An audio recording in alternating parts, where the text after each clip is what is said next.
Tere hilist hommikut kõigile.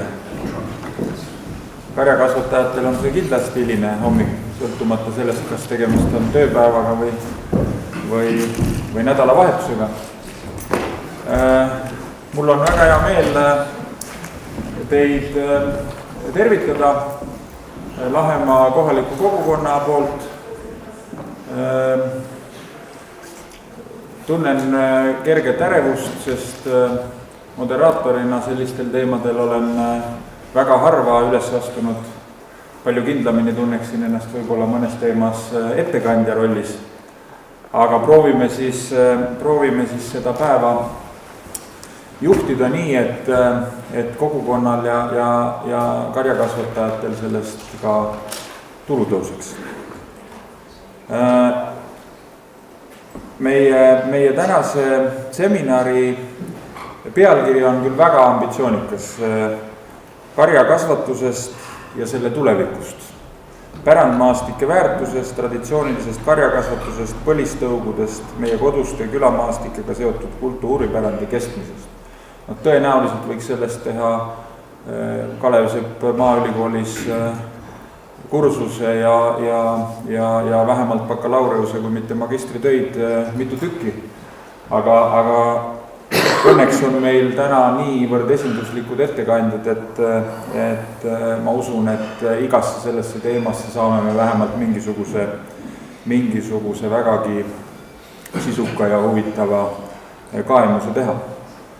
Aga selleks, et me kõik sellesse teemasse ennast sisse mõtleks, siis võib-olla selline mõte, et kui üleüldine linnastumise trend sõltuvalt riigist, kus kiirenevas ja kus nii-öelda mõõdukas tempos, aga selgelt suureneb, kas karjakasvatuse tulevik võiks olla tegelikult üks põhjus, miks maaelu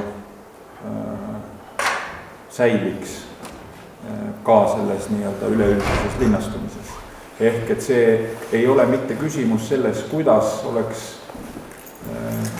karjakasvatajatel võimalik tulevikus vähemalt sama hästi või tegelikult paremini hakkama saada, vaid küsimus on selles, kuidas ja milline maaelu muuhulgas Lahemaal, aga tegelikult laiemalt üle Eesti nii kaitsealade kui ka mitte kaitsealade, kuidas see kõige paremini nendele väljakutsetele suudaks vastata, mis meie ees nii majanduslikus mõttes, keskkonnakaitselises mõttes, bürokraatia mõttes, igas muus mõttes need väljakutseid on kõigil väga palju. Aga mul on hea meel paluda Keskkonnaameti poolt avasõnu ütlema Jaak Jürgenson. Kõik, kes Lahemaal millegiga tegelevad, on kindlasti Jaaguga kokku puutunud. Ei pruugi olla nii. Tere hommikust, head karjakasvatushuvilised. Tõsi on, et Ave Paulus palus mul igal juhul tulla ja need avasõnad öelda. Ma küll punnisin vastu, sest et mul on endal täna vaja naabrimehele appi minna ja üks laud sõnnikust tühjaks visata, nii et selline tugev nädalavahetus on veel tulemas. Aga eks siin seda Eestimaal seda karja on kasvatatud, ma arvan, et aastatuhandeid, et meie esivanemad on sellega tegelenud, siis viimased 60 aastat on ju see karjakasvatus olnud küllaltki intensiivne, sellega on kaasnenud oma probleemid ja ega siis tänapäeval samamoodi, kui me vaatame neid suurlautu on ju küll ja veel ja see nii-öelda karjakasvatus erinevatel tasemetel on sama intensiivne.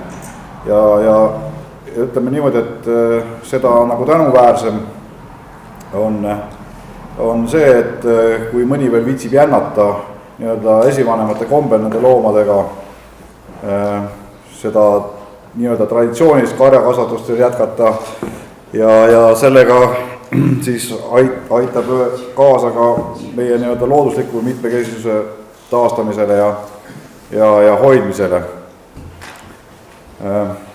ma arvan, et see päev saab olema päris huvitav, et ma vaatasin ka, kes siin kõik ettekandjad on, et mul on kahju, et ma nagu ise ei saa siin terve päev otsa teiega nagu tarkust koguda, et igasugune selline asi kulub alati mõrjaks ära ja mine tea, äkki on vaja endal kunagi hakata karja kasvatama.